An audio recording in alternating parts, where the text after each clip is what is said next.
A very good evening to you. I'm Lisa Lord, and in our news, the end of the line for over 80 Transport Board workers now voluntarily retrenched.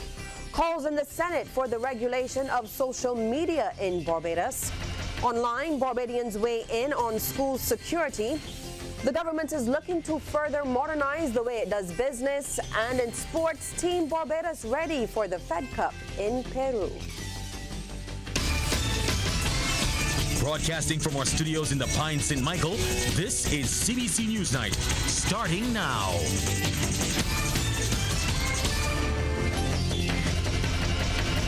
In our top story, retrenchments under the BERT program are continuing across the island, this time over at the Transport Board. Now, just over 80 workers have accepted various packages from their employer. Lisa Broom has been following that story and joins us live now. And Lisa, what can you tell us? Thanks, Lisa. Well, I went to Weymouth earlier today, just after lunchtime, and there was a steady stream of workers for whom today was their last. Now, they were there to pick up their packages and whatever else was owed to them. It was a day of mixed emotions at the Transport Board's Weymouth headquarters as some of the 85 workers turned up to collect their papers. Many opted for voluntary separation for a variety of reasons. Wayne Watson, a bus driver of about 20 years, said he was ready to go. More my age than anything more, because I left my job and I left the Transport Board. But you know, sometimes your body just can't take it no more sometimes, so I think it was time was up for me. Everton Newton was one of those sent home in the 1990 exercise and returned a few months later. He spent over 30 years at the board and he told us his health has forced him to take a package. I got cataract and glaucoma, so that's why I take a package. I can't work on the night, I used to work all day, but I just decided I don't do that. Dale Prince and Paul Woodall, both drivers, had 19 and 14 years at the board respectively. I was here for the last 19 years or so, and over the years I have seen some changes. Well, unfortunately not for the better. The company took a downward turn, and after 19 years, I said, well, I had enough. It's sad to go, to be honest, but that's all life is. And you got to pick up and look for something better to do. You know what I mean? But as I say, it's sad to go. And you got to hope that the best turn up for the remainder that you can stay back. I don't think it can be that rosy, you know, but I got my check and just got to wait for the severance now. And Curtis Miller worked a full shift this morning before going to collect his documents. When I come with the last and first choice was me, I have what I want in life and thinking left me room for the youngsters. All of those whom we spoke to were satisfied with the conditions under which they left. And for what is next, one says he plans to relax and travel, while another says he now has to look for another job, but he wished his colleagues the best. Well, Lisa, what is noteworthy in all of that is the workers whom I spoke to said they got the money owed to them. And you might remember that in the first tranche of retrenchments, that was a major problem. Now, I also spoke with General Manager Felicia Sue, who said while workers from all departments were going home, the majority of them were drivers. As a part of that process, a number of employees have opted to voluntarily separate from the institution, and 80 such persons decided to do that, and 5 persons took early retirement. So today we are bidding farewell to them as they look forward to leave, and we are thanking them for the services that they would have given to Transport Board over the past, some of them as much as 40 years. And you know, a major issue is availability of buses, which could be compounded with fewer drivers. So this is what Linda Holder, Marketing and Communications Manager, had to say to that question. Going forward, we would have put a system in place to address what would be perceived as a shortage. Everyone is well aware that we've been having some challenges with our bus availability, so we have restructured and we're continuing to restructure to make sure that when we start on the 1st of April, we will have as smooth a flowing as possible. Well, Lisa, I also asked about the next round of retrenchments because we'd heard a number far greater than that 85.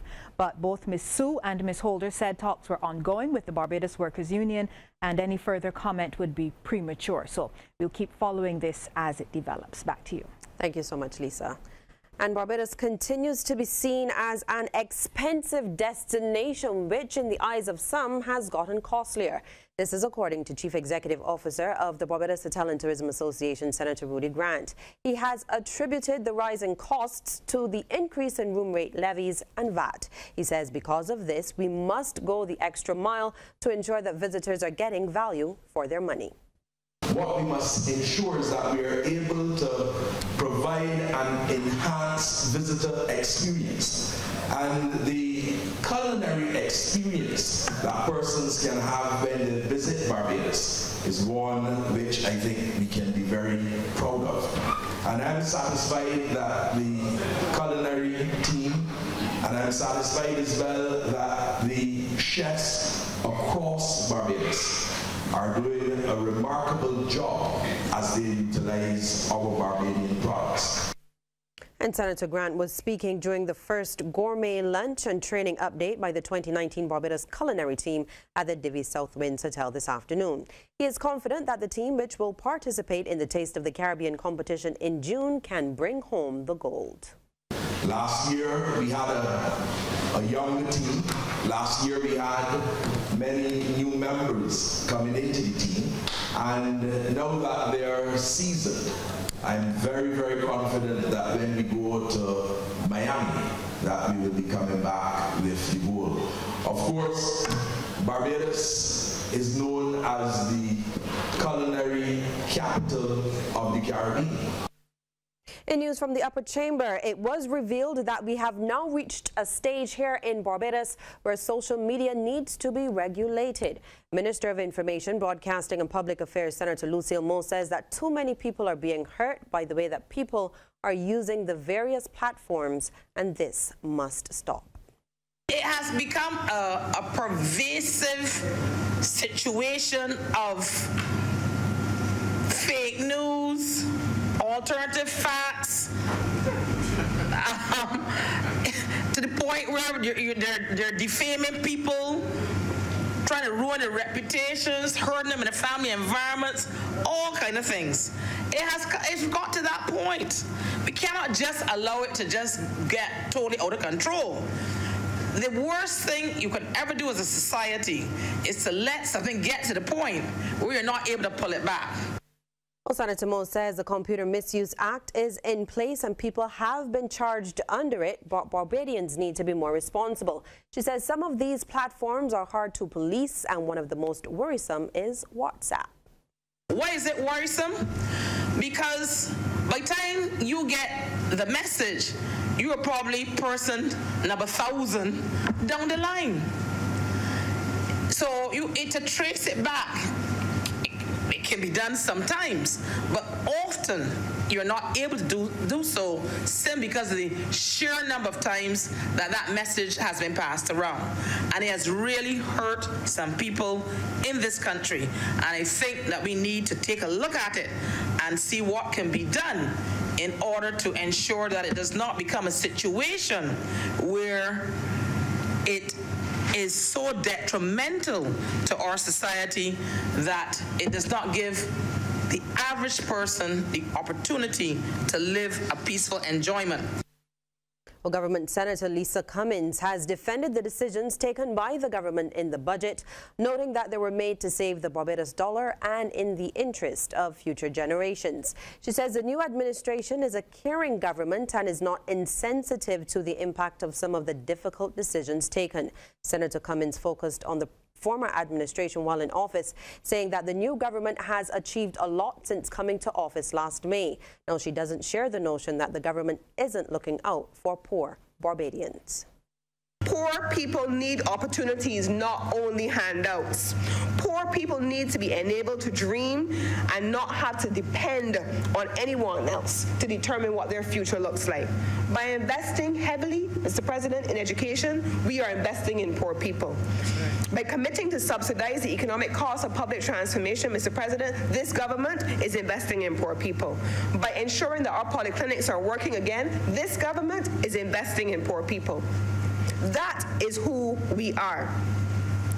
We are committing to ensuring that we lift people out of poverty. Well, government has been accused of creating some level of uncertainty amongst Barbadians through some of the measures introduced in the budget presentation. And that charge was leveled by opposition Senator Crystal Drake, says she dissected the budget during a wide-ranging contribution to the debate on the appropriation bill. Government coming into office had to rake in from the economy almost $1 billion. And that was through reducing expenditures, through layoffs and other measures, and increasing tax revenues. And sir, on that backdrop, this is why most persons would say that the Barbados Economic and Recovery Transformation Plan is one of austerity. Because when you look at the plan, it did have growth elements, but it seemed to be only within the realms of business climate reforms and foreign direct investment. Government Senator Lynette Holder supports a subsidized public transportation system. She says that there are several benefits to it. I think that is a part of the economic model for us that we should maintain, because it allows us to keep our labor, at least one component of it, competitive, for us to provide labor to firms that they can produce goods and services. And debate was switched on a resolution that will allow the government to issue to Sagicor Life Incorporated promissory notes to facilitate the preservation of the pension plans of 72 employees of British American. Minister of Information, Broadcasting and Public Affairs Senator Lucille Moe says that the move is to ensure the workers are not disadvantaged. All the parties involved in the transfer of these assets and liabilities are in support of this methodology in order to meet this requirement. So we're hoping that this will at least assist these 72 individuals, where they will now no longer be under some of the difficulties that they would have been experiencing, unable to access these pensions. What's Trending is brought to you by Trident Insurance. We treat you like family. And we say hello again to Lisa in our social media corner this time to tell us what is trending. Hi, Lisa. So here's what's trending. A lack of security at schools around the island is always a hot topic, and this footage circulating on social media has been adding fuel to that fiery debate. A man reportedly went into the kitchen of a canteen at a secondary school and he started cooking. He left quite a mess and destroyed supplies along the way. Now, he was subsequently arrested. Some Facebook users have weighed in on the incident. This user, Gail, wants to know if schools still have security, when others suggested that maybe security was off duty. Corey offered the reminder that criminals don't have off days. Meanwhile, Shell has a different opinion. Instead of focusing on security, she says, the question should be why the perpetrator felt he had the right to commit the act in the first place. Well, young people have been having their say about some of the negative things happening in Barbados. Take a listen to this lyric from this young man in this next video. It's being widely shared on Instagram with the hashtag #PrayForBim.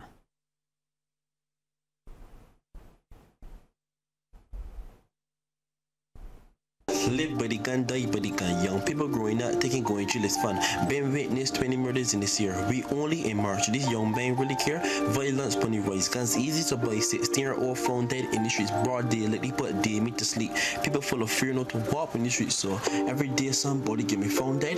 Every day somebody got the whole lead. So when they leave my home, I gotta pray that I make it back to my own bed.